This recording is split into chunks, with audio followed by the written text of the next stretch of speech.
아멘. 자, 뭐 이 내용은 너무나 유명한 장이기 때문에 다들 뭐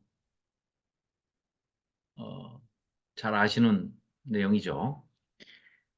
자, 지난번에 이제 살펴봤을 때 벨사살 왕, 즉 이 바벨론의 이제 마지막 왕이 됐는데 죽을 사람은 꼭 죽을 짓을 해요.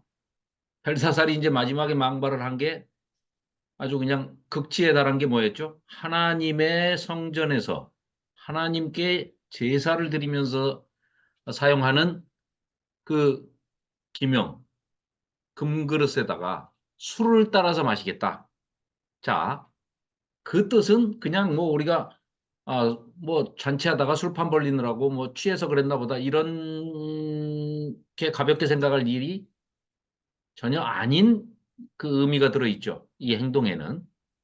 지금 뭐예요? 하나님께 제사를 드리면서 성전에서 쓰는 기명의 예를 들어서 포도주를 거기다 담아서 드리면 이게 하나님께 드려지는 거죠. 그 그릇을 빼앗아다가 거기다가 술을 따라가지고 자기가 마시면 자기가 뭐가 되는 거예요? 신이 되는 거죠.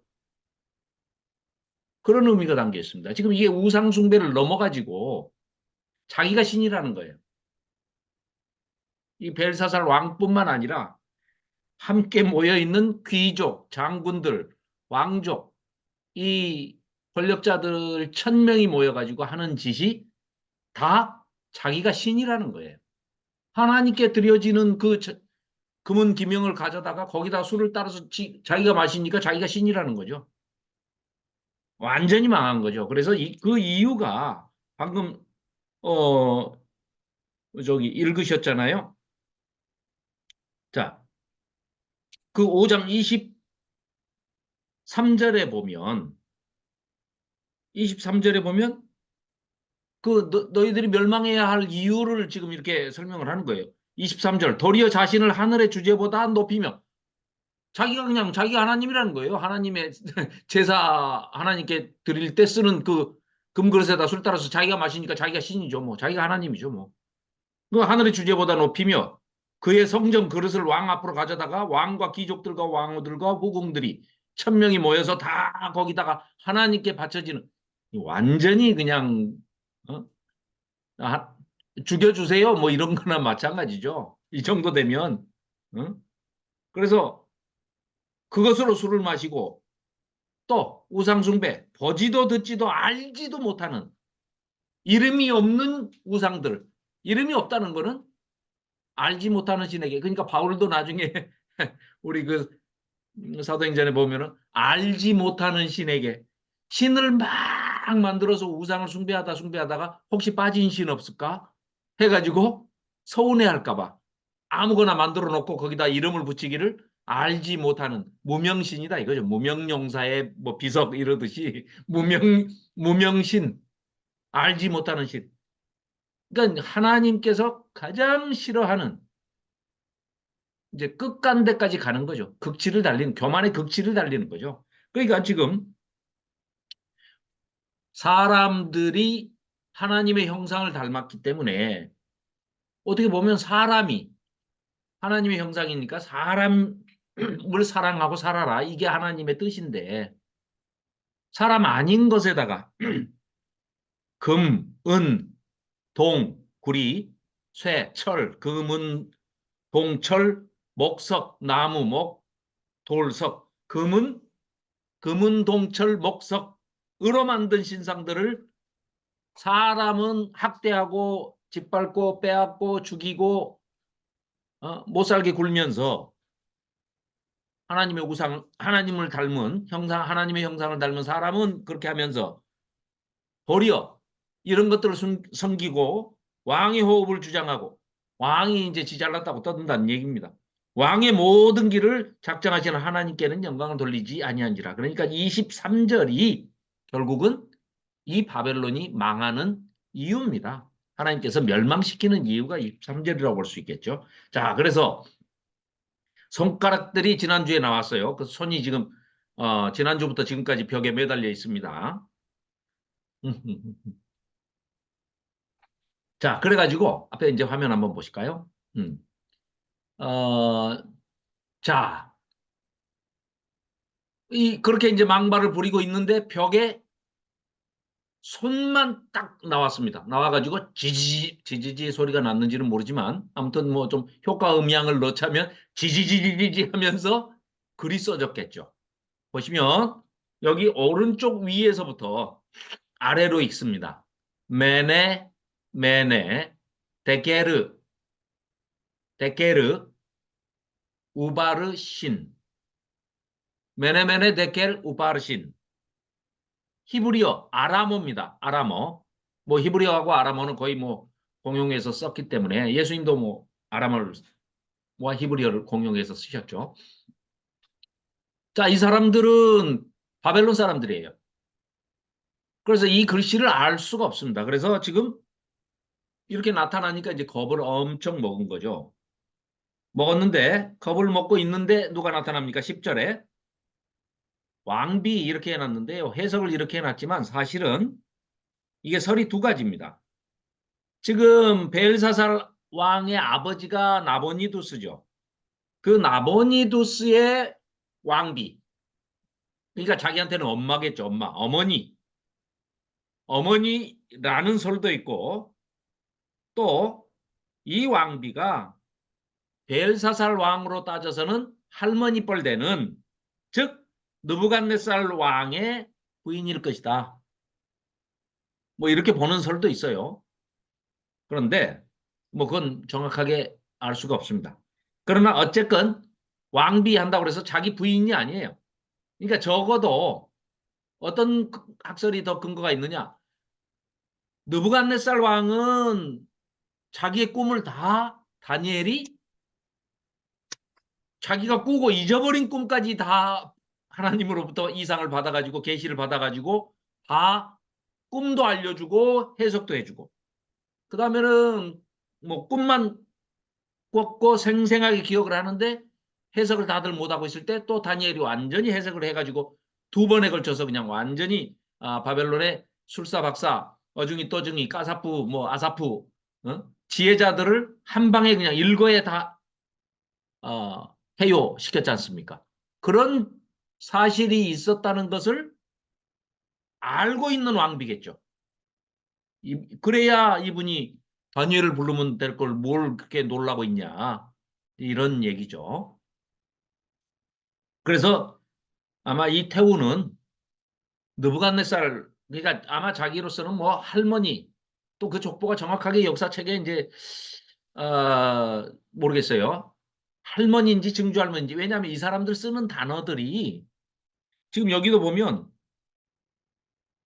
그의 부친 느부갓네살 이래 2절에 그러니까 벨사살의 아버지가 뭐 느부갓네살이냐? 아닙니다. 전혀 아닙니다. 그런데 부친이라고 썼어요. 그 뭐냐? 아비. 이 말은 아버지란 뜻도 되지만 나의 조상 이런 뜻입니다. 이 뒤에도 보면은 부왕. 우리 같으면은 부왕이라고 그러면은 아버지 왕이잖아요. 내 아버지 왕. 자기가 이제 왕이 됐어도 내 부왕 이렇게 얘기하잖아요. 근데 이 사람들은 할아버지도 부왕, 멜레크 아부 이렇게 얘기해 버린단 말이죠. 또 증조 할아버지의 할아버지였던 그 왕이었던 증조 할아버지. 그분도 똑같은 단어로 그냥 멜레크 아부, 그러니까 조상 왕 이렇게 써버립니다. 그래서 이게 다니엘서만 보고 역사를 함께 살펴보지 않으면 벨사살이 느부갓네살 그러니까 바벨론 역사를 통틀어서 왕이 두 명밖에 없나 보다. 느부갓네살하고 벨사살밖에. 이름이 두 사람밖에 안 나오니까요. 그런데 그게 아니라는 걸 우리가 지난번에 그 일곱 왕이 일곱 대, 7대에 걸쳐서 있다는 것을 우리 그 도표로 지난번에 봤지 않습니까? 예. 그렇죠? 그래서 이제 그런 점에 있어서 어, 그 누군가에게 이제 질문을 받으시면 예, 알려주실 이거 설명을 해주실 필요가 있습니다. 자, 이런 내용이죠.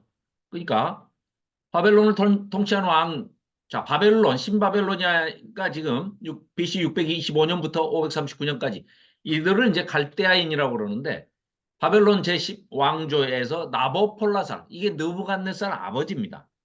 아버지가 한 20년 동안 통치를 하고 느부갓네살은 약 40년 넘게 통치를 했죠. 그래서 이제 느부갓네살이 있고 그 아들이 있는데 에윌 모로닥 마르둑이라고도 하죠. 이 아들이 있는데 이 아들을 요 네르갈 사레셀이 딸의 남편이에요. 사위예요, 사위. 그러니까 에윌 무르닥 마르둑 왕으로 따지면은 매형이에요, 매형. 매형이 이 야비한 놈이 처남인 왕을 죽여버리고 지가 왕이 된 거예요. 그게 네 번째 왕입니다. 그러고 이제 다섯 번째 왕이 라바시 마르둑이고 여기도 이제 잠깐 뭐 있다가 죽고 그 다음에 나보니두스가 대를 이었는데 그러니까 이 건너뛴 게 여기가 아들이면 벨사살로는 증조 할아버지가 됩니다. 느부갓네살이. 그리고 여기가 같은 대면은 할아버지 뻘이 되고요. 근데 그건 역사에서 제가 미처 뭐 그걸 살펴보지 않았고 학설이 많아요. 할아버지라는 사람도 있고 증조 할아버지라고도 있는데 그런 건 뭐 중요하지 않으니까 그냥 우리가 이제 역사적인 고증을 뭐 안 거치더라도 어쨌든 할아버지 아니면 증조 할아버지입니다. 그래서 나보인두스는 유랑 생활하고 그냥 왕자리 버려버리고 네가 맡아서 해라 그러고 이름만 왕이고 그냥 유람 다니고 뭐 사냥이나 다니고 놀러 다니고 뭐 단풍 구경이나 하고 뭐 이러고 다닌단 말이죠. 단풍이 없나? 거기는? 아무튼 자 그래서 이 벨사살이 마지막 왕이 되고 그 다음에 이제 우리 성경에는 다리오라고 돼 있는 이 다리우스 이 사람이 이제 메대 사람이죠. 메대 페르시아가 연합을 하죠. 지금 그 금신상 만들어 놓은 거 보면 어떻게 해요? 머리는 금이요. 금은 뭐예요? 바벨론. 그 다음에 팔은 이렇게 팔짱을 딱 끼고 있죠.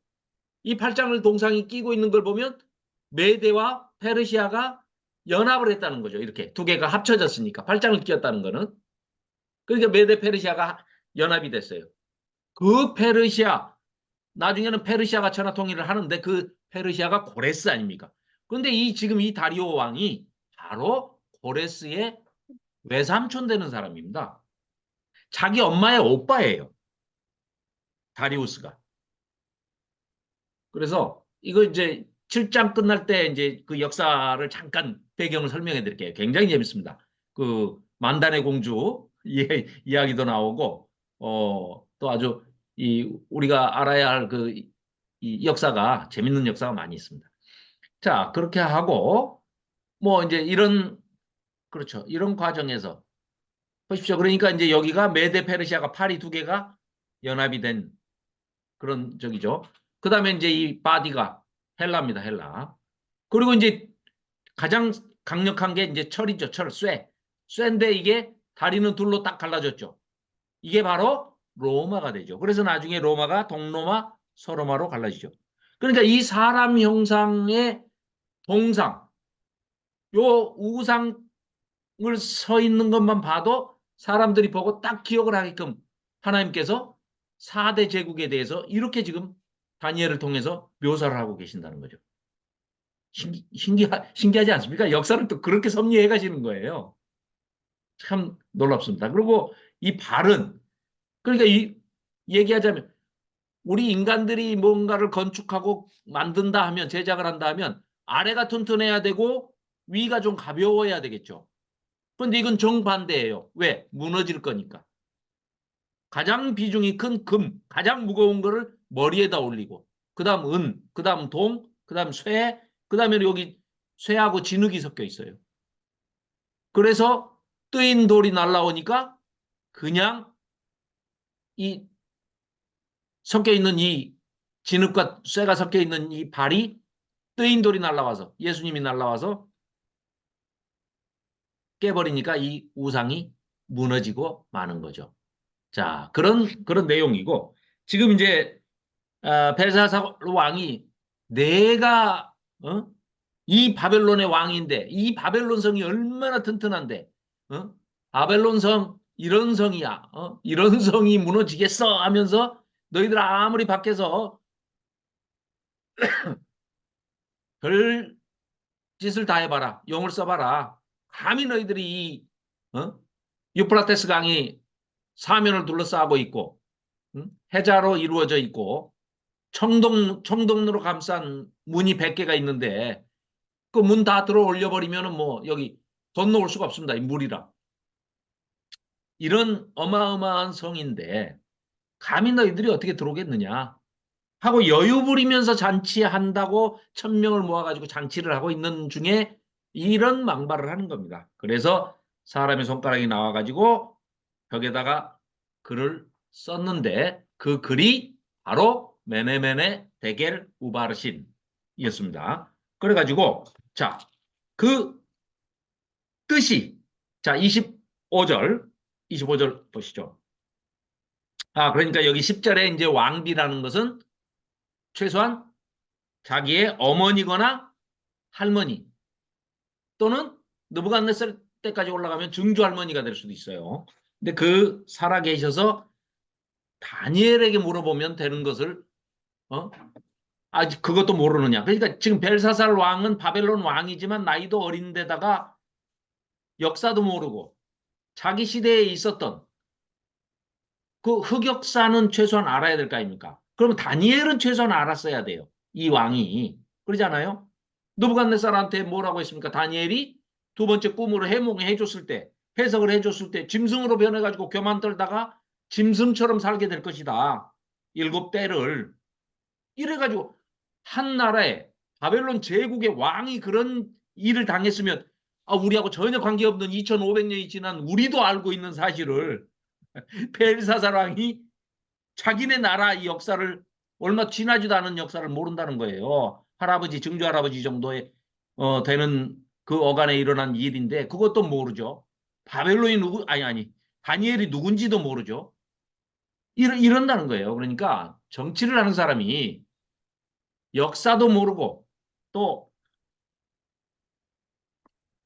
인재를 알아보지 못하면 인재는 말 그대로 사람 인자에다가 재물 제자입니다. 사람이 보물이라는 거죠. 인사만사란 말이 있듯이 그런 다니엘을 놔두고 못 알아보는 거예요. 그러니까 그 왕비가 나타나서 자 지혜의 신들의 지혜와 같은 총명하고 여기 12절에 보시면 왕이 벨드사살이라 이름하는 이 다니엘은 마음이 민첩하고 우리가 몸은 민첩하다 이런 말을 하지만 마음이 민첩하다 이런 말은 잘 안 쓰잖아요. 근데 이게 이제 번역을 재밌게 해놨는데 원어로는 야티르 이런 뜻인데요. 아주 머리가 명석하고 아주 천재같이 탁월하다 이런 뜻입니다. 그래서 아주 지혜자, 지혜의 어른이죠. 어른으로 느부갓네살이 어른으로 삼았지 않습니까? 모든 지혜자의 어른은 나이 어린 다니엘이다 해가지고 다니엘을 어른으로 삼았지 않습니까? 그래서 다니엘을 부르소서 그리하시면 그가 그 해석을 알려드리리다 하고 12절에 이렇게 얘기를 하죠. 그러니까 13절에도 이런 데서 이제 헷갈리면 안 된다는 거죠. 이에 다니엘이 부름을 받아 왕의 앞에 나오니 왕이 다니엘에게 말하되 내가 이제 왕이 다니엘한테 물어보는 거예요. 당신이 나의 부왕, 여기서도 부왕이라니까 아버지 왕 아닙니다. 멜레크 아브 해가지고 우리 뭐 이를테면 할아버지면 할아버지 왕 아니면은 뭐 증조 할아버지 왕 뭐 이런 뜻이에요. 부왕이 아버지 왕이 아니고 그 사로잡혀 왔다는 그 다니엘이냐 하고 물으니까 그렇소 라고 이제 대답을 하죠. 그럼 네가 이 글을 읽고 해석을 해주면 16절 하반절에 자주색 옷을 입히고 금사슬을 네 목에 걸어서 너를 나라의 셋째 통치자로 삼으리라. 자기가 왕이면 왕 바로 밑에 같으면 두째 치리자 이렇게 해야 되는데 그게 아니고 뭐라고요? 아까 자기 아버지 나보니두스 왕이 왕 자리에는 있는 거예요 지금. 그런데 이름만 걸어놓고 통치는 안 하고 싸돌아다니면서 놀러 다닌다는 말이에요. 정치에 관심이 없어서 아들을 딱 앉혀놓고 어린 아들을. 그래가지고 지금 자기가 이제 왕이긴 하지만 두 번째예요. 그래서 세 번째 자기 밑에 총리 자리를 주겠다 하는 게 다니엘한테 셋째 자리를 주겠다 이런 뜻입니다. 그래서 셋째 통치자 이런 얘기입니다. 그러니까 다니엘이 이제 쿨하게 뭐라고 그럽니까? 예물은 왕이나 가지시오. 나 그런 거 필요 없습니다. 어. 그리고 상급도 금사슬도 다른 사람 주세요. 그럴지라도 그러니까 이게 아까 여기 나왔던 단어하고 똑같은 단어예요. 그리하지 아니하실지라도 뭐 이런 뜻입니다. 그리고 그리 아니하실지라도 뭐 예, 그 신앙 있죠. 그 단어를 똑같은 단어를 쓰고 있습니다. 여기. 당신이 뭐 어떻게 하든 말든 왕이 어떻게 하든 말든 나는 그래 내가 지혜자의 어른이니까 설명을 해 드리리다 해석을 해 드리리다 했는데 다니엘이 하고 싶은 얘기는 19절이겠죠. 자, 18절, 19절. 왕이여 지극히 높으신 하나님이 하나님을 높이고 하나님을 드러내고 싶죠. 다니엘은. 하나님이 왕에 붙인 느부갓네살, 여기서도 붙인이라고 해서 아버지는 아닙니다. 느부갓네살에게 나라와 큰 권세와 영광과 위엄을 주셨고 그에게 큰 권세를 주셨으므로 백성들과 나라들과 언어가 다른 모든 이 127개국의 나라를 다 통치하고 있는 이 바벨론 제국에 대해서 하나님 앞에서 떨며 두려워하였으며 아무리 그런 127개국을 다스리는 당신의 조상 어? 그 느부갓네살 왕도 하나님 앞에서는 바들바들했다. 그랬다가 교만 떨다가 어떻게 된 줄 알아? 짐승으로 변해가지고 그 불 뜯어먹고 살았어. 당신 그것도 몰라? 당신 조상 일인데 뭐 이런 뜻이 담겨 있는 겁니다 지금. 그리고 하나님은 임의로 죽이시기도 하시고 임의로 살리시기도 하시고 사람을 낮은 자를 높여주시기도 하시고 높은 자를 낮추시기도 하시는 분이다. 그가 마음이 높아지며 뜻이 완곡하여 교만을 행함으로 누구? 너희 조상 느부갓네살 왕이 그래가지고 그의 왕위가 한번 폐한받아가지고 7대 동안 짐승처럼 살았어. 그의 영광을 뺏기고 사람 중에서 쫓겨나서 그의 마음이 들짐승의 마음과 같았고 들나귀와 함께 살며 또 소처럼 풀을 뜯어 먹으며 그의 몸이 하늘 이슬에 젖었으며 지극히 높으신 하나님이 사람 나라를 다스리시며 자기의 뜻대로 누구든지 그 자리에 세우시는 줄을 알기에 이르렀나. 당해보고 나서야 알았어. 근데 너 하는 것이 너는 죽은 다음에는 깨달을 수도 없는데 야, 넌 죽겠다 야. 뭐 이런 얘기입니다, 지금. 벨사살로는 끝장났다 야. 벨사살이요 22절. 왕은 그의 아들이 바르 자손 그런 뜻입니다. 느부갓네살의 자손이 되어서 이것을 다 알고도 아직도 교만 떨고 하나님의 기명에다가 술을 따라 먹고 그따위 망발을 하고 있어 마음을 낮추지 아니하고 아까 읽었죠. 그래서 24절 네가 그랬기 때문에 이 손가락이 손이 나와가지고 벽에다가 메네메네 데겔 우바르신 이 글씨를 쓴 거야. 해석하자면 26절 메네는 이건 그 단위입니다. 단위 무게의 단위거든요. 그러니까 우리말로 따지면은 뭐 몇 그램 이런 뜻입니다. 그램 하나님의 이미 왕의 나라의 시대를 세워서 달아봤다는 거예요. 그것을 끝나게 하셨다 하미요. 데겔은 왕을 저울에 달아보니 함량 부족함이 보였다. 베레스는 나누다 이런 뜻입니다. 우바르신 하는 거는 베레스에 이제 이렇게 동사형이죠. 나눈다. 왕의 나라가 나뉘어서 메대와 바사가 페르시아죠. 메대와 페르시아 사람에게 준바되었다 함이이다. 하니 이에 벨사살이 1000명이나 보는 왕족 귀족 장군들 앞에서 약속을 했으니까 어쩔 수 없이 지금 너 끝장났어 넌 죽어 이러는데도 지금 하는 거는 뭐예요? 약속한 거 그거 하고 있어요. 자주색 울면서 했겠죠. 자주색 옷을 가져와라 입혀라 금사슬을 다니엘의 목에 걸어줘라 나는 이제 죽는다 하고 지금 그래 예 그런 상황입니다. 그를 위하여 조서를 내려 나라의 셋째 통치자로 조서를 내려라 임명장 발부해라 했는데 30절 그날 밤에 갈대아 왕 벨사살이 죽임을 당하였고 이때가 BC 539년입니다. 바벨론이 무너지는 세계적인 탑 뉴스. 바벨론이 무너졌단다. 바벨론이 망했단다. 이 아우성과 이 외침이 결국은 어디까지 이어지느냐? 요한계시록 18장까지 울려 퍼지고 있는 소식입니다. 즉 지난번에도 말씀드렸지만 이 바벨론이라고 통칭되는 제국이 자 지금은 뭐 제국이 없습니다만 뭐 제국의 역할을 하겠다고 이제 하는 나라들은 많이 있죠.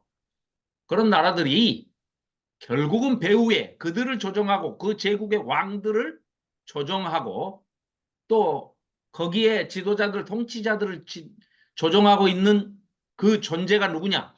바로 사탄이다. 또 계시록에 가면은 짐승, 바다에서 나온 짐승, 땅에서 나온 짐승, 거짓 선지자. 그 짐승을 우상화시켜가지고 그 짐승에게 경배하게 만드는 거짓 선지자들, 음녀, 이런 것들을 전체를 관장하고 있는 악의 유사 삼위일체, 악의 유사 삼위일체라고 그럽니다. 사탄과 짐승과 거짓 선지자, 음녀 이렇습니다. 이게 요한계시록까지 이어지는 얘기입니다. 자, 그래서 자 우리가 이제 5장 이미 이제 그날 밤에 벨사살 왕은 죽임을 당하고 바벨론이 멸망당하고 말죠. 그리고 31절 메대 사람 다리오가 나라를 얻었는데 그때 다리오는 62세였더라. 자, 그러면 바벨론 성을 무찌른 멸망시킨 것은 고레스거든요. 그런데 고레스가 자기가 지금 통치하지 아니하고 자기 외삼촌한테 이 바벨론을 통치하라고 맡기고 자기는 다시 본국으로 돌아갑니다. 그래서 메대하고 페르시아가 연합을 하죠. 자기 실은 외할아버지죠. 외할아버지. 자기 어머니 만단의 공주의 아버지니까요. 그리고 그 아버지의 아들이 지금 이 다리우스입니다. 다리오. 자, 그 그림을 한번 네. 잠깐만요.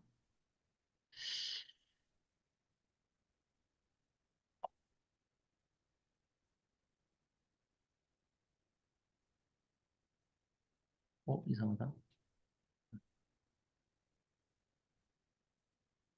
죄송합니다. 내가 아까 찾아놨는데. 어.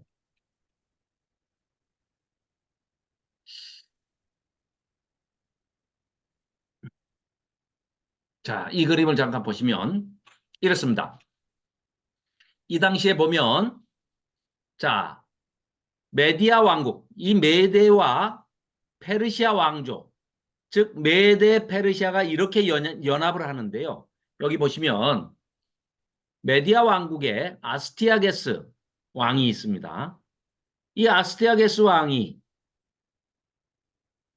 어느 날 딸을 낳았어요. 그 딸의 이름이 이제 만단의 공주인데, 이 공주가 어느 날 꿈을 꿨어요. 꿈을 꿨는데, 어, 이제 조금 표현이 좀 그렇지만, 아무튼 이 딸이, 공주가 소변을 봤는데, 소변 줄기가 얼마나 크게 온 땅에 퍼지면서 강물 줄기가 돼가지고 막 땅에 막 넘쳐 흐르는 거예요. 그런 꿈을 이제 꿨습니다. 그리고 또 어느 날은 꿈을 꿨는데 뭐 아까 소변 본 자세로 이번엔 소변이 물이 나오는 게 아니고 나무 뿌리가 막 뻗어 나와가지고 온 땅을 막 덮어버리는 거예요. 그래서 그런 꿈을 꿨다고 아버지인 이 아스티아게스 왕한테 얘기를 했어요. 그랬더니 아스티아게스 왕이 술사 박사 뭐 전부 다 불러가지고 제자들을 불러가지고 야 이거 이 꿈을 해석해봐라. 이게 무슨 꿈이냐? 물어보니까 이들이 아주 공통되게 말하는 게 공주의 몸에서 이 세계를 천하를 제패할 아주 훌륭한 왕이 나오는 그런 아주 길몽입니다. 길몽. 정말 좋은 꿈입니다. 하고 이제 얘기를 했어요. 그랬더니 이 아스테아게스 왕, 그 만다레 공주의 아버지 입장에서는 기분이 어땠겠어요? 상당히 기분이 나빴죠. 아니, 자기 아들의 몸에서 그런 자식이 나와야지. 아니면 자기 며느리가 그런 꿈을 꿨든지 자기 아들이 그런 꿈을 꿔야지. 딸이 꿈을 꾸면 딸은 시집 가버릴 텐데 딸이 그런 꿈을 꾸면 어떻게 되는 거냐. 아이고 이래가지고 고민을 합니다. 아니 우리는 외손자가 그렇게 해도 이쁘던데. 어쨌든 그래가지고 만단의 공주를 저 변방의 시골에 조그만 나라에 그 왕에게 시집을 보내버렸어요. 거기서 태어난 사람이 아이가 고레스입니다. 퀴로스입니다. 세계 천하를 제패하는 그 페르시아 왕조를 이루는 바로 이 고레스 대왕이 바로 그 존재인데 여기에 대한 또 아주 재밌는 히스토리들이 있는데 그거는 7장 끝나면서 제가 이제 다시 자세하게 설명을 드리도록 하겠습니다. 자, 그래서 이 아스티아게스 왕의 아들이 바로 누구라고요? 메데 사람 다리우스입니다. 다리우스. 그러니까 고레스한테는 외삼촌이에요. 자기 엄마 만단의 공주의 오빠니까. 그래서 이제 여기에 왕인데 바벨론을 먹어가지고 바벨론에 가서 바벨론 삼촌이 다스리세요 하고 고레스는 넘겨주고 자기는 와가지고 페르시아 메대하고 아예 그냥 할아버지 나라까지 다 합쳐서 먹어버립니다. 손자가. 꿈이 딱 맞았죠. 만단의 공주가 꾼 꿈이 딱 맞은 거죠. 그렇게 해서 결국은 이제 우리가 눈여겨볼 것은 이 고레스가 하나님께서 쓰시고자 하여서 기름 부은 왕이다. 세상에. 페르시아 사람을. 그러니까 하나님께서는 기름 부어 쓰시는 메시아 또 그리스도라고 불리워지는 기름 부음 받은 자는 이방인이건 유대인이건 가리지 않고 하나님께서는 쓰시고자 하는 사람은 준비된 사람은 언제든지 쓰시는 분이다 하는 것을 우리가 알 수가 있죠. 자, 그래서 다니엘서 자 이제 6장으로 넘어가 보겠습니다. 6장. 자, 6장은 제가 읽겠습니다. 다리오가 자기의 뜻대로 고관 120명을 세워서 전국을 통치하게 하고 그러니까 이제 120개의 도시 국가가 이제 이미 이 대상이라는 거죠. 바벨론이 거느리고 있는 속국이 속주 도시 국가가 폴리스가 127개 도였다는 거예요. 그래서 120명 이렇게 총리를 세워가지고 그러니까 통치하게 했다. 또 그들 위에 총리 셋을 두었으니 와 우리나라도 총리가 2명이죠. 경제부총리, 교육부총리 그런가요? 그 다음에 총리 하나 있고 부총리가 2이고 총리가 3이죠. 관심이 전혀 없으신데. 네. 총리 셋을 두었대요. 이야, 이때 벌써 그 정치 체제가 아주 상당히 좋았네요. 네. 그래서 다니엘이 그 중에 이제 제일 높은 총리입니다. 엘리트 총리예요. 이는 고관들로 총리에게 자기의 직무를 보고하게 해가지고 왕에게 직무를 보는데 편하게. 자, 우리 그냥 5장에 지난번에도 설명 잠깐 드렸던 했던 기억이 있는데 4장에서 5장 넘어가는 그 사이가 40년, 41년 정도의 텀이 있다고 그랬죠. 그러니까 지금 또 여기서 지금 이제 다니엘이 이렇게 지금 통치를 하고 있을 때에는 나이가 90세가 넘었을 거예요. 지금. 그래서 뭐 이제 정확하게 몇 세에 포로로 잡혀갔는지를 605년에 포로 잡혀갔는지를 모르기 때문에 대략적으로 그런 정도는 되지 않았을까. 왜냐하면 20살에 잡혀갔다 그러면 70년이 차면 돌아오리라 했으니까 고레스 칙령을 발표하면 그때 이제 귀환 명령이 포로 귀환 명령이 내리잖아요. 그러면 70년만 더해도 90세가 되고 25살에 잡혀갔다 그러면 95세가 되고 이렇습니다. 예. 그래서 자, 또 3절에 다니엘은 마음이 민첩하다. 탁월하다 이 말이에요. 지혜자다 이 말이죠. 총리들과 고관들을 위해 뛰어남으로 왕이 다니엘을 세워 전국을 다스리게 하고자 했답니다. 이에 총리들과 고관들이 국사에 대하여 다니엘을 고발할 근거를 찾고자 했으나 아무 근거가 없고 아무 허물도 찾지 못하였고 이는 그가 충성되어 아무 그릇됨도 없고 아무 허물도 없음이었더라.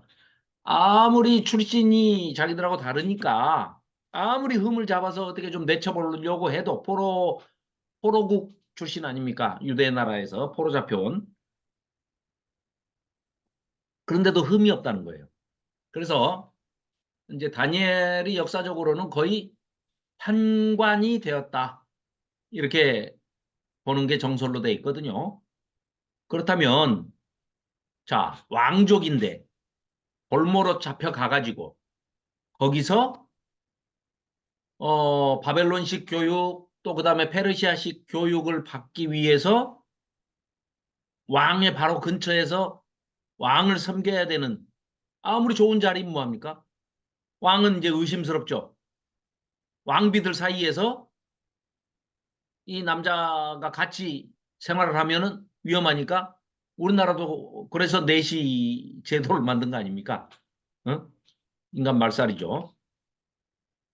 그래서 황관이 된 거죠. 그러면 황관이 된 다니엘의 입장에서는 얼마나 기가 막히겠습니까? 유대인으로서 이렇게 율법에 어, 흠이 없을 정도로 또 에스겔서를 보면은 에스겔서 14, 그 앞에 한번 봐볼까요? 에스겔서 14장 14절 한번 봐보십시오. 앞으로 넘어가서 에스겔서 14장 14절 1168쪽입니다. 1168쪽.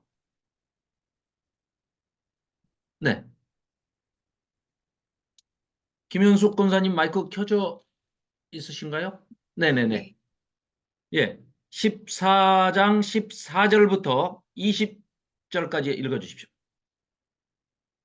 비록 노아, 다니엘, 욥 이 세 사람이 거기에 있을지라도 그들은 자기의 공의로 자기의 생명만 건지리라. 나 주 여호와의 말이니라.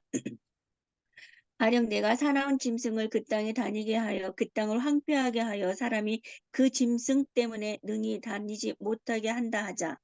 비록 이 세 사람이 거기에 있을지라도 나의 삶을 두고 맹세하노니 그들도 자녀는 건지지 못하고 자기만 건지겠고 그 땅은 황폐하리라. 주 여호와의 말씀이니라. 가령 내가 칼이 그 땅에 임하게 하고 명령하기를 가라 그 땅에 돌아다니라 하고 내가 사람과 짐승을 거기에서 끊는다 하자. 비록 이 세 사람이 거기에 있을지라도 나의 삶을 두고 맹세하노니 그들도 자녀는 건지지 못하고 자기만 건지리라. 나 주 여호와의 말이니라. 가령 내가 그 땅에 전염병을 내려 죽임으로 내 분노를 그 위에 쏟아 사람과 짐승을 거기에 끊는다 하자. 비록 노아, 다니엘, 욥이 거기에 있을지라도 나의 삶을 두고 맹세하노니 그들도 자녀는 건지지 못하고 자기의 공유로 자기의 생명만 건지지라. 주 여호와의 말씀이니라. 아멘. 네. 아멘. 자, 이 놀라운 얘기가 보십시오. 이 놀라운 얘기가 지금 에스겔 에스겔이 다니엘하고 동시대 사람이거든요. 에스겔이 조금 뒷 사람이에요. 그러니까 다니엘이 나이가 좀 더 먹었지만 동시대를 살았던 사람인데 에스겔 선지자가 에스겔서를 쓰면서 아예 구약을 통틀어서 3대 의인 해가지고 노아. 노아가 어떻게 보면은 아담으로 인해서 죄가 인간에 들어와가지고 다 멸절당해야 맞지만 노아로 인해서 이제 구원을 받잖아요. 그러니까 첫째, 일대 의인 세 사람 꼽았는데 거기에 첫째가 노아예요, 노아. 두 번째가 자기 동시대의 사람인 다니엘 선지자를 이 에스겔 선지자는 의인이다. 그 다음에 욥. 욥은 이제 아브라함 때 사람으로 이제 추정이 되죠. 자, 그래서 노아, 다니엘, 욥 이거를 지금 14절부터요. 20절까지 네 번을 반복하고 있습니다. 네 번을 반복하고 있어요. 자, 뭐 에스겔서 이제 이거 다니엘서 끝나면은 에스겔서 들어가겠지만 에스겔서에서도 우리가 자세히 살펴보겠습니다만은 우리가 이미 다 레위기하고 신명기 공부할 때 다 공부했던 겁니다. 3대 화. 유대인들이 이스라엘 백성들이 하나님의 말씀을 안 듣고 불순종하고 거역하고 반역하고 패역하고 이 못된 짓을 하면은 제일 먼저 칼과 기근과 전염병을 보내서 혼을 내신다고 그러시잖아요. 그죠? 잘하면 복을 4개를 준대. 하나 더 해가지고. 비, 평화, 번성, 동거. 하나님과 동행하는 거. 이게 복이고 4대 복이고 3대 화는 칼, 기근, 전염병인데 지금 보십시오. 21절. 주 여호와께서 이같이 이르시되 내가 나의 4가지 중한 벌, 곧 칼과 기근과 사나운 짐승 하나를 더 넣었어요. 여기다가. 거기에 전염병까지를 예루살렘에 내려가지고 아예 그냥 그 성에서 사람이 살지 못하게끔 내가 이렇게 해버릴 텐데 그때 아무리 의인이고 내가 정말 사랑하는 노아, 다니엘, 욥이라는 요 3명의 의인이 단체로 와가지고 하나님 한 번만 살려주세요. 우리가 잘못했습니다. 잘못했습니다. 하고 빈다 할지라도 어떻게 하신다고요? 하나님은? 안 돼. 자기 예, 너만 네가 의인이니까 네 목숨만 건져. 나머지는 다 죽어. 멸절하시겠다는 거예요. 굉장히 강한 지금 그 충격적인 메시지죠. 이런 메시지를 전하면서 여기에 등장하는 인물이 노아, 다니엘, 욥. 통틀어서 구약의 3대 의인입니다. 이 사람들은.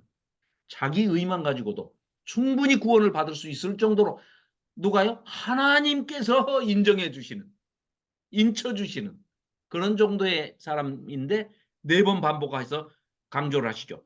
16절. 지금 에스겔서입니다. 에스겔서 14장 16절에 비록 이 세 사람이 거기에 있을지라도 자기 목숨만 건진다. 또 18절 비록 이 세 사람이 내 앞에 와가지고 빌고 또 엎드려도 거기에 있을지라도 자기만 건질 거야. 20절 비록 노아, 다니엘, 욥이 거기에 있을지라도 이렇게 강조를 하고 계십니다. 자, 다시 다니엘서로 6장으로 돌아오겠습니다. 6장입니다. 자, 다니엘서 6장. 아까 어디 3절. 네네네. 4절까지 했네요. 그래서 황관이 지금 이제 돼가지고 지금 이 의인이라고 칭함을 받는 다니엘이 사실 자기 개인적으로는 얼마나 충격이 컸겠습니까? 왕족으로서 볼모로 바벨론 땅에 잡혀와가지고 남자의 기능을 못하는 황관이 돼버렸단 말이죠. 내시가 돼버렸단 말이죠. 강제로 그것도 본인이 원하지도 않았는데 순전히 이 바벨론 왕이 자기 곁에 두고 총리로 삼고 지혜를 빌려서 쓰고 싶어서 황관을 만들어버렸다는 거죠. 그럼 다니엘로서는 유대인은 어떻게 합니까? 여호와의 총회에 들어갈 수가 없단 말이죠. 레위기법에 그게 나와요. 제사를 드릴 수가 없이 돼버렸단 말이에요. 그럼 그거 뭐예요? 구원받지 못한다. 이렇게 생각을 하던 때였죠. 그 당시에는. 그런데 그러한 역경과 환란을 이기고 또 다니엘은 뭐 변함없이 하나님과 동행하고 동거하는 그런 삶을 살고 있는 것이다. 그걸 보여주는 그런 장면입니다. 자, 그래서 이제 종교적으로 이제 못 살게 굴어야 되겠다. 도저히 다니엘을 해를 어떻게 모함을 해가지고라도 그냥 저 높은 자리에서 쫓아내버려 눈에 까시니까 없애버렸으면 좋겠는데 흠잡을 게 없으니까 뭘로 흠잡는다고요? 종교적으로 신앙심을 가지고 그걸로 한번 해보자 이겁니다. 왜? 우상숭배 못하게 한 장 본인이 다니엘이 꿈을 해석해가지고 왕을 시켜서 느부갓네살 왕 두 번째 바벨론 왕을 시켜가지고 그때 했던 거 아닙니까? 그때도 조서가 내려졌죠. 그리고 다니엘은 우상에게 절 안 해도 되는 민족의 대표가 된 거죠. 그렇죠? 자, 그래서 5절 그들이 이르되 이 다니엘은 그 하나님의 율법에서 근거를 찾지 못하면 도저히 흠이 없어서 고발을 할 수가 없다. 이러니 야 우리 전부 음모를 좀 꾸며가지고 말이야 이 다니엘을 죽여버리자 하고 7절 나라의 모든 총리와 지사와 총독과 법관과 관원이 의논하고 왕에게 한 법률을 못된 짓 할 때는요 원래 그 사두개인하고 바리새인이요 서기관 율법학자 뭐 이렇게 그 다 기득권층이어도 자기들끼리는 앙숙이었습니다. 근데 완전히 의기투합해가지고 아주 그냥 진짜 아주 친목을 도모하면서 화목하게 앞장설 때가 못된 짓 할 때입니다. 무슨 못된 짓? 예수님 잡을 때. 예수님 잡아 죽일 때 모든 사두개인과 바리새인과 서기관과 율법학자 이들이 총독 이들이 한 덩어리가 됩니다. 지금 여기도 그래요. 서로 다 시기하고 질투하면서도 다니엘 죽이자 하니까 우와 못된 짓 할 때 의기투합 잘하는 부류가 대한민국에 있어요. 검세 판세 뭐 이래가지고 넘어갑니다. 자, 자 이걸 뭐를 하느냐 이 사람들은 왕이여 그것은 곧 이제부터 30일 동안 누구든지 왕 위에외 어떤 신에게나 어떤 사람에게 무엇을 구하면 사자굴에 던져버립시다. 틀림없이 저거 진의 여호와 하나님이라는 신한테 기도할 것이다. 구할 것이다. 기도한다는 건 구한다는 뜻이죠. 똑같은 뜻이죠. 그렇게 합시다. 하고 이제 덫을 딱 놓은 겁니다. 근데 이 벨사살 왕이 아니 이 다리오 왕이 죄송합니다. 다리오입니다. 다리오. 6장에는 시작이 다리오예요. 다리오. 5장이 시작이 벨사살이고 6장은 다리오입니다. 다리오가 덫에 걸린 거예요. 그래서 이제 그런 즉 왕이요 원하건대 금령을 세우시고 그 조서에 왕의 도장을 찍어가지고 메대와 바사와 바사에 고치지 아니하는 규례를 따라 그러니까 아예 법을 하는 법 만들면 영원히 고치지 않는 그런 법으로 합시다. 그런 법은 개정하거나 변개치 못하는 법은 없습니다. 모든 법을 정해가지고 한 번 정하면 끝까지 간다면 국회의원을 뽑을 필요가 없죠. 입법 한번 해놓고 끝 하면 국회의원 뽑을 필요가 없잖아요. 모든 법은 수정 보완, 개정 보완 하는 거죠. 그런데 얼마나 죽이고 싶었으면 이 법만큼은 절대 바꾸지 맙시다. 안 바뀌는 법은요. 하나님의 법 외에는 없습니다. 인간들은 삶이 변하기 때문에 생활 패턴이 변하기 때문에 질서가 변하기 때문에 법은 반드시 바뀌게 돼 있습니다. 그런데도 불구하고 이제 얼마나 이 사람들의 열망이 다니엘을 죽이고 싶은 열망이 얼마나 강했으면 이 법은 절대 바꾸지 맙시다. 변개하지 못하는 법으로 정합시다 해가지고 왕의 도장을 찍으시오 해서 10절 다니엘이 이 조서에 왕의 도장이 찍힌 것을 알았어요. 내가 기도하면 나를 고발해서 나를 죽이겠구나.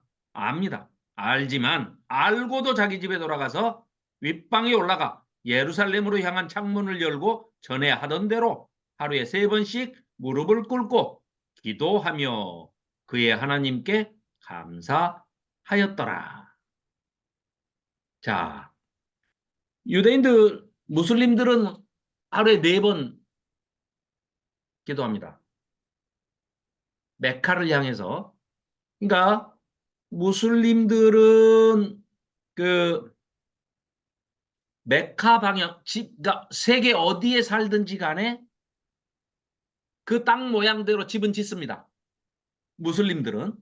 그래 놓고 첨탑을 세워요. 미네랏이라는 첨탑을 세우는데 이 탑이 향하기를 메카 쪽으로 향합니다.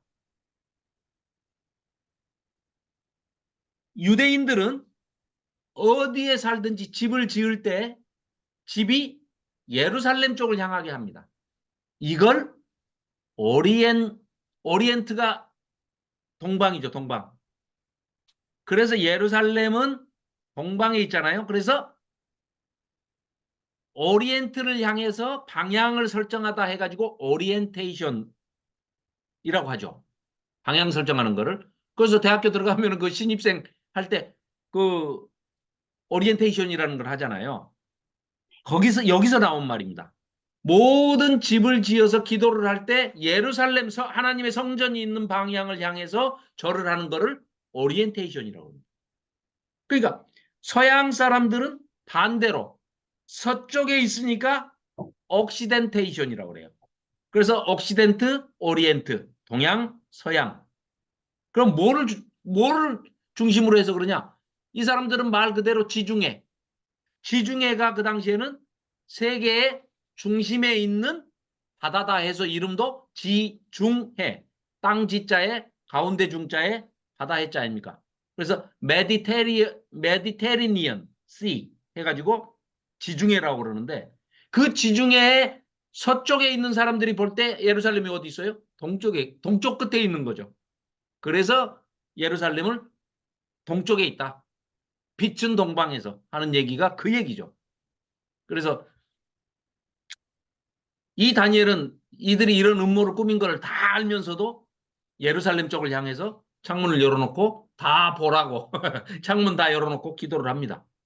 유대인들은 하루에 3번, 무슬림들은 하루에 4번 합니다.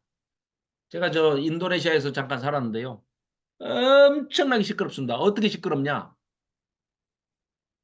그 국가 종교가 97%인가가 무슬림이기 때문에 양해를 구하는 거 그런 거 없습니다. 새벽 4시 반인가 4시인가 뭐 하여간 뭐 시간도 딱 떨어지는 시간도 아니에요. 근데 아무튼 4시에서 5시 사이에 사이렌이 옵니다. 자다가 벌떡 깨요. 사이렌이 울고 그 이상한 그 음악 있죠. 뭐 하는 막 그냥 가사도 없고 그냥 흥얼거리는 소리 있잖아요. 무슬림 그 곡조에. 그걸 한 10분 정도 들읍니다. 아, 맥도날드 가면은요. 12시 좀 못 돼가지고 또 그 사람들 그 기도실도 맥도날드에도 기도실이 있어요. 무슬림들이 그럼 그건 뭡니까? 제의 종교예요. 제의 종교. 리추얼한 종교라는 거죠. 무슨 짓을 하든 하루에 4번 사이렌 울리면 돗자리 갖고 다니다가 딱 깔아놓고 길바닥에서도 그냥 거기 무릎 꿇고 그냥 절합니다. 보는 사람은 굉장히 경건해 보이죠. 그런데 실은 또 그 사람들 삶도 굉장히 경건합니다. 첫째, 술을 안 먹죠. 술이 아예 금지돼 있으니까요. 굉장히 엄격하게 하니까 확실히 술 먹고 싸우는 사고는 없습니다. 대한민국 같은 나라가 없어요. 엉뚱한 데로 새서 죄송합니다. 잠깐만요.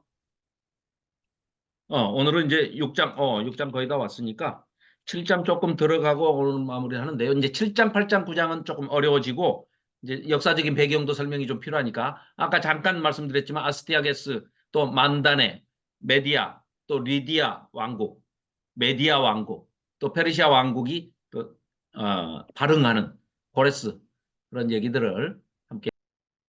자, 그래서 이제 다니엘이 이 다리오 왕이 그 신하들한테 속아가지고 자기를 올 덫인 줄을 알면서 그 조서에 도장이 찍힌 줄을 알면서도 역시 신실한 그 신앙심을 가지고 또 하루에 3번씩 해오던 기도를 그치지 않습니다. 자, 그래서 이미 다니엘과 또 그 하나냐, 미사엘, 아사랴 세 친구 사드락, 메삭, 아벳느고라고 하는 그 세 친구와 이미 하나님을 경험을 했죠. 어디에서? 하나님은 성전에만 계시는 게 아니고 예루살렘 성전에만 계시는 게 아니고 이곳 적국의 나라 바벨론에서도 하나님께서는 우리와 함께 하신다 하는 것을 익히 체험을 했죠. 그리고 또한 하나님을 향해서 하나님을 사랑하는 자를 하나님께서 지켜 보호해 주신다는 것을 굳게 믿는 그런 신앙이죠. 자, 그래서 이들이 11절 그 무리들이 이제 이 간악한 무리들이 모여서 다니엘이 자기 하나님 앞에 기도하며 간구하는 것을 봤어요. 뭐 가만히 있겠습니까? 그러니까 이제 왕한테 이제 가가지고 고자질을 한 거죠. 13절 그들이 왕 앞에서 말하여 이르되 왕이여 사로잡혀온 유다 자손 중에 저 다니엘이 왕과 왕의 도장이 찍힌 금령을 뻔히 알면서도 존중하지 않고 지키지도 않고 하루에 3번씩 지네 하나님한테 기도합디다 하고 일렀습니다. 아차 싶었겠죠. 다리오는. 그래서 왕이 이 말을 듣고 그로 말미암아 심히 근심하여 다니엘을 구원하려고 마음을 쓰며 그를 건져내려고 힘을 다하다가 해가 질 때에 이르렀더라. 왕이 어떻게 할 수가 없습니다. 자기가 이미 영을 내려놓고 조서에 다 도장을 찍었기 때문에 뭐 어떻게 물을 수가 없어요.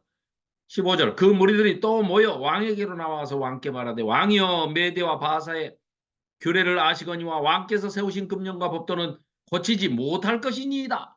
그러니까 이 법을 고치지 말자고 막 그렇게 했던 거예요. 왕이 너무 다니엘을 사랑하는 걸 알기 때문에 왕이 다니엘을 건져주려고 그냥 살려주려고 또 이렇게 쉽게 바꾸지 못하게 이제 이렇게 했다는 거예요. 그러니까 왕도 이제 어쩔 수가 없습니다. 속수무책입니다. 그러니까 이제 이 왕이 어떻게 해요? 결국은 이 왕도 하나님께 의지를 하게 됩니다. 하나님을 의지하죠. 16절입니다. 이에 왕이 명령하여 하매 다니엘을 끌어다가 사자굴에 던져 넣는지라 왕이 다니엘에게 이르되 네가 항상 섬기는 너의 하나님이 너를 구원하시리라 하고 이 다리오 왕이 기도를 하는 겁니다. 이에 돌을 굴려다가 굴 어기를 막으며 왕이 그의 도장과 귀족들의 도장으로 그 굴을 봉하였음이다. 이는 다니엘에 대한 조치를 고치지 못하게 하려 함이더라. 왕이 궁에 돌아가가지고는 잠을 못 잡니다. 밤새도록 금식하고 그 앞에 모든 궁 안에서는 오락을 다 그치게 하고 잠도 못 자고 식음을 전폐하고 잠도 안 자고 이튿날에 왕이 새벽같이 일어나서 급히 사자굴로 달려갑니다. 다니엘이 들어있는 그 굴에 가까이 가가지고 슬피 소리질러 왕이 다니엘에게 묻습니다. 살아계시는 하나님의 종 다니엘아, 네가 항상 섬기는 네 하나님이 사자들에게서 능히 너를 구원하셨느냐 하고 외칩니다. 얼마나 다급했는지 왕이 채신머리 없이 외칩니다. 다니엘이 왕에게 안에서 대답합니다. 왕이여, 왕은 만수무강하옵소서. 나의 하나님이 이미 그의 천사를 보내어 사자들의 입을 봉하셨으므로 사자들이 나를 상해하지 못하였사오니 이는 나의 무죄함이 그 앞에 명백함이오며 또 왕이여 나는 왕에게도 해를 끼치지 아니하였나이다 했습니다. 왕이 심히 기뻐해서 기뻐서 명하여 다니엘을 굴에서 빨리 건져내라 올리라 하매 그들이 다니엘을 굴에서 올린즉 그의 몸이 조금도 상하지 아니하였으니 이는 그가 자기의 하나님을 믿음이었더라. 다니엘이 기도하는 장면을 사자굴에서 기도하는 장면을 이렇게 그림으로 그려놓은 화가들이 많습니다. 근데 이거는 조금 성경을 잘 모르는 분이 그렸던 것 같아요. 이렇게 젊은 나이가 아닙니다. 네. 이것도 너무 젊게 그린 것 같은데 아마 이쯤 된 것 같아요. 네. 나이도 아니 많이 적어도 90은 넘었다니까요. 네. 아무튼 이 재밌는 것이 그 페르시아, 이란, 지금의 이란이죠. 그 박물관에 이제 이렇게 이건 터키 이스탄불 박물관에 지금 보존되어 있는 유물인데요. 그때 시대의 복장과 이렇게 그 모자 이런 것도 그대로 그 당시 것이 입증이 된 건데요. 대리석을 조각을 한 겁니다. 사자굴 속에 있는 다니엘을 이제 이 발굴한 건데요. 그리스의 다소 섬에 다소가 바울의 고향입니다. 다소. 길리기아 다소. 그죠? 섬의 수도원에서 가져왔습니다. 다니엘이 사자굴에서 두 손을 들고 기도하고 있으며 사자들이 다니엘의 옆에 와서 친구처럼 강아지처럼 이렇게 발을 빨고 있어요. 발을 핥고 있습니다. 다니엘은 부르기아 모자를 쓰고 이 모자가 그렇습니다. 그리고 벨트가 달린 동양적인 망토까지 이렇게 입고 있답니다. 그 당시 복장이라는 거죠. 왼쪽에 날개 달린 천사가 하박국 선지자의 이게 이제 천사인데 천사가 요 아래에 있는 사람이 지금 하박국 선지자입니다. 하박국 선지자. 하박국 선지자가 빵을 들고 있어요. 빵을. 그러니까 하박국 선지자의 머리를 이렇게 딱 붙잡고 있는데 하박국 선지자는 지금 다니엘한테 빵을 가져다 주고 있는 이런 장면이 이렇게 조각으로 그려져 있는 것이 유품이 유물이 발견된 거죠. 네, 그렇습니다. 자, 마저 읽고 자, 보겠습니다. 그래서 몇 절이죠? 24절. 자, 네. 20 아니구나. 네, 네. 23절. 왕이 심히 기뻐서 명하여 다니엘을 굴에서 올리라 하매 예, 올렸습니다. 그랬더니 그의 믿음으로 인하여 구원을 받았다 하는 얘기죠. 자, 이 얘기는 뭐예요? 옛날 이사야서에서도 마찬가지고 하나님은 구원이시라 하는 그런 지금 증언을 하고 있는 것과 마찬가지죠. 자, 그래서 24절 왕이 말하여 다니엘을 참수한 사람들을 전부 끌어오게 하고 그들의 처자들과 함께 사자굴에 던져 넣게 하였더니 그들이 자, 이건 무슨 얘기냐? 이 참소한 사람들은 자기들이 믿는 또 신이 따로 있을 거 아닙니까? 자, 쉽게 얘기하면 다니엘은 여호와 하나님을 믿는 사람이고 다니엘을 참소했던 모함했던 자들은 뭐 마루득을 믿었던 뭐 무슨 신을 믿었던 벨 신을 믿었던 자기들 신을 믿었을 거 아닙니까? 그러니까 지금 다리오가 니들 신한테 다니엘의 신이 다니엘을 구해준 것처럼 너희들도 너희들 신한테 너희들 구해달라고 그래라. 들어가 하고 다 집어 던진 겁니다. 사자굴에. 별로 그렇게 잔인한 게 아니에요. 그들이 원했던 거 그대로 똑같이 한 겁니다. 한동훈이가 조국한테 했던 거 그대로 한동훈이 딸한테 하면 되는 거예요. 조국 딸한테 했던 것처럼. 그게 공평한 거죠. 법과 뭐라도 걔네들 맨날 뭐 공정과 상식 뭐 어쩌고 저쩌고 하잖아요. 그겁니다. 자, 그래서 그들을 던져 넣었더니 그들이 24절입니다. 굴바닥에 닿기도 전에 사자들이 곧 그들을 움켜서 그 뼈까지도 부서 땅에 떨어지기도 전에 먹었다는 거예요. 자, 이에 다리오 왕이 온 땅에 있는 모든 백성과 나라들과 언어가 다른 모든 사람들에게 조서를 내려 이르되 원하건대 너희에게 큰 평강이 있을지어다. 이제 왕인 다리오 내가 조서를 내리는데 내 나라 관할 아래에 있는 모든 사람들은 전부 다 다니엘의 하나님 앞에서, 다니엘이 믿는 여호와 하나님 앞에서 떨며 두려워할지니 그는, 그 여호와 하나님은 살아계시는 하나님이시요 영원히 변하지 않으실 분이시며 그의 나라는 멸망하지 아니할 것이요 그의 권세는 무궁할 것이며 그는 구원도 하시며 사자굴에서도 건져내시고 뜨거운 용광로 불못불 속에서도 건져내시고 하늘에서든지 땅에서든지 이적과 기사를 행하시는 이로써 다니엘을 구원하여 사자의 입에서 벗어나게 하였음이라 하였더라. 이 다니엘이 다리오 왕의 시대와 바사 사람 고레스 왕의 시대에 형통하였더라. 아멘. 자, 이렇게 해서 이 6장까지가 역사를 통해서 우리에게 교훈을 주고 있는, 역사를 통한 교훈을 주고 있습니다. 첫째는 바벨론의, 신바벨로니아의 바벨론의 역사를 통해서, 둘째는 메데 페르시아의 역사를 통해서. 자, 그래서 이 역사로 말미암은 교훈이 우리에게 어떤 교훈을 주는지 다니엘 1장부터 지금 여기 6장까지 쭉 한번 보면은요, 앞에 보시면 이렇습니다. 자, 다니엘 1장 8절에는 다니엘은 뜻을 정하여 자기를 더럽히지 아니했다. 심지어 먹을 것. 그러니까 그게 그냥 어떤 뭐 먹을거리를 가지고 뭐 음식을 가렸다 이 차원이 아니고 뭐예요?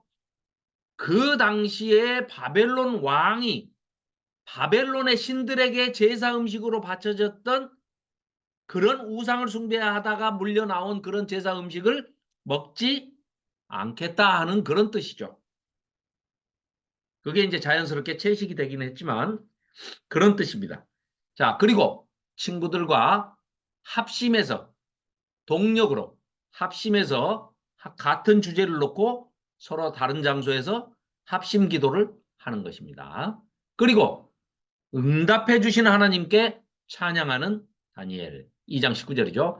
하나님이 어떤 분인지를 잘 알고 있는 다니엘입니다. 2장 28절에 오직 은밀한 것을 나타내실 이는 하늘에 계신 하나님이시라 하면서 꿈을 보여주시고 해석해 주시고 하시는 그런 하나님이시라는 것을 잘 알고 기도를 했다는 거죠.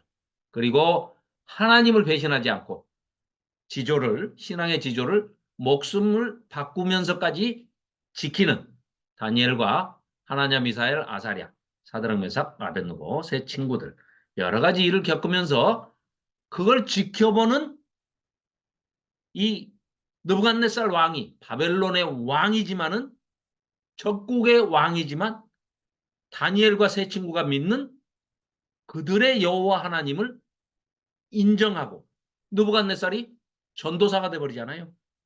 이런 거를 하나님께서 친히 역사하시는 것을 지난번에도 말씀드렸지만 하나님의 선교, 미시오 데이라고 합니다. 누가 선교를 하느냐? 하나님께서 하시는 겁니다. 뭐를 통해서요? 다니엘과 세 친구를 통해서 하나님이 함께 하심을 이적과 기사로 직접 보여주시면서, 즉 우리의 인간 역사 속에 적극적으로 개입하셔서 그런 것들을 친히 보여주시는 하나님의 선교, 미시오 데이라고 합니다. 그런 하나님의 선교. 그리고 교만한 자를 반드시 낮추시고 무너뜨리시는 교만 방자예요. 그 느부갓네살이 또 그 후에 벨사살이 결국은 바벨론이 멸망의 길로 가는 그런 길에 서 있었죠. 다리오 왕이 이제 메대 사람 다리오 왕이 와가지고 왕의 신하들과 그 주변 인물들이 이제 모함을 하지만 그런 다니엘의 환난과 시련을 잘 겪고 또 역시 하나님께서 지켜주실 줄을 믿고 또 담대하게 신앙의 지조를 저버리지 않으며 목숨 걸고 하나님과의 관계를 지속해가는 다니엘을 볼 수가 있었습니다. 자, 이렇게 해서 이제 다니엘 7장은요, 그림 언어. 우리가 흔히 7장은 사실 뭐 그렇게 크게 어려운 것은 없습니다. 환상을 보여주고 또 짐승들을 보여주지만 해석을 또 다 해줍니다. 쭉 읽어 나가다 보면. 그러니까 다음 주에는 7장, 8장, 9장을 미리 한번 읽어 오시면 이제 훨씬 이해하시는데 더 좋습니다. 물론 9장에 가서는 이제 조금 어려운 부분도 있고 마지막에 12장에 가서 조금 난해한 부분들이 나오지만 뭐 크게 어렵지는 않습니다. 자, 그러면 오늘은 이제 일찍 끝났기 때문에 전체적으로 한번 그림을 보는 시간을 갖도록 하겠습니다. 자, 다니엘서의 구조 1장부터 5장까지가 신바벨로니아의 역사를 통해서 우리에게 주신 교훈이다. 방금 읽은 6장이 메데 페르시아의 역사를 통한 교훈이다. 그리고 다음 주에 우리가 읽을 7장, 8장 또 9장부터 12장까지가 신바벨로니아 때 받은 계시 이상. 그러니까 하나님께서 어떤 예언자나 선지자나 뭐 이런 사람들을 통해서 우리에게 어, 전해주시는 메시지가 처음에는 율법이라는 그 방법을 통해서 모세를 통해서 전해주셨죠. 또 예언자들을 통해서는 계시를 통해서 환상을 통해서 그렇죠? 그래서 하나님께서는 이제 그런 것들을 우리에게 그 전해주시는 방식이 역사를 통해서도 보여주신다는 걸 이 다니엘 선지자를 통해서 역사에도 개입하시는 것을 보여주고 계시는 책입니다. 굉장히 좀 드문 책이죠. 그래서 이 다니엘서를 역사서로 구분하지, 역사가 분명히 기록이 돼 있지만 역사서로 구분하지 않고요.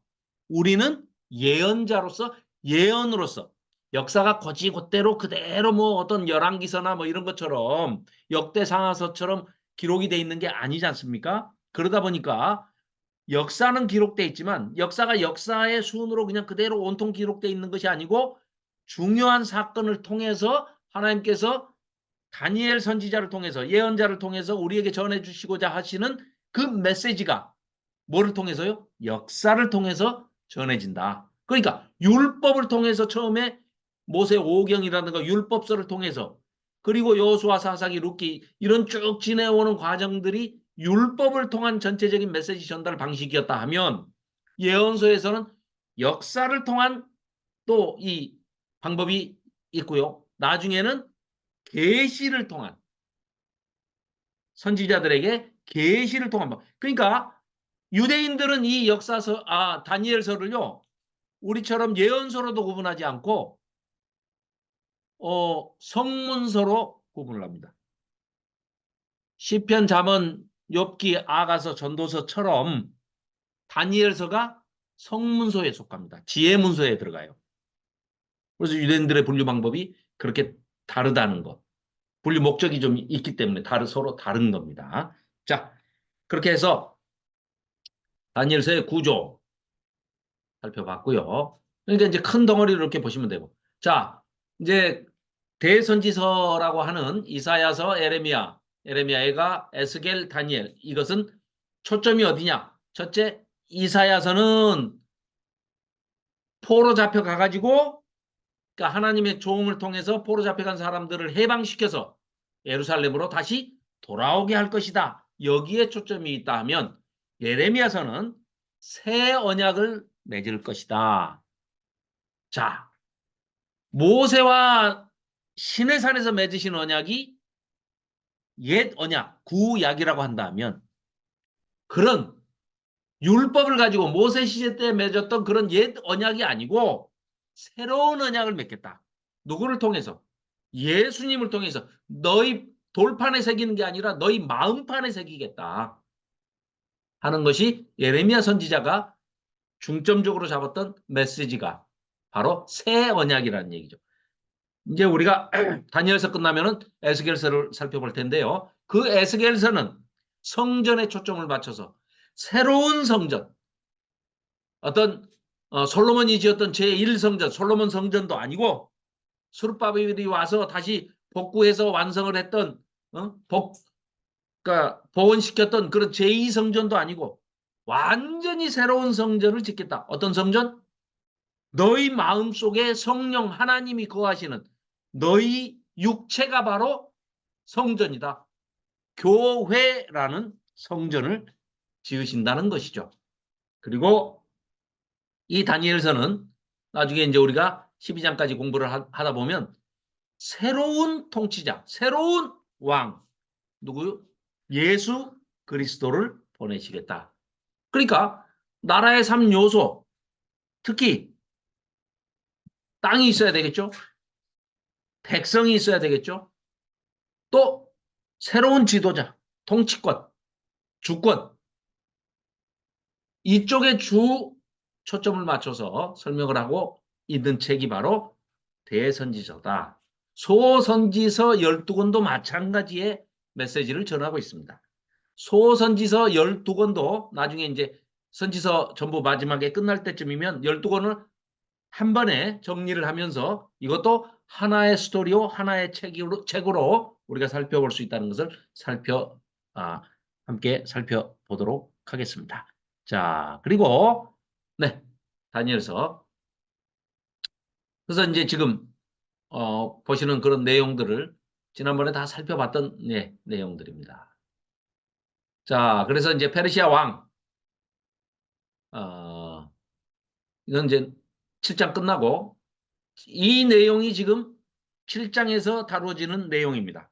그래서 이것도 설명이 다 돼 있기 때문에요. 뭐 그렇게 어렵지 않습니다. 4대 제국, 오고오는 4대 제국. 지금 우리가 봐서 그 당시에는 다니엘 선지자로 봐서는 이루어지지 않은 미래의 사건인데 지금 우리는 이미 다 이루어진 과거의 역사가 됐죠.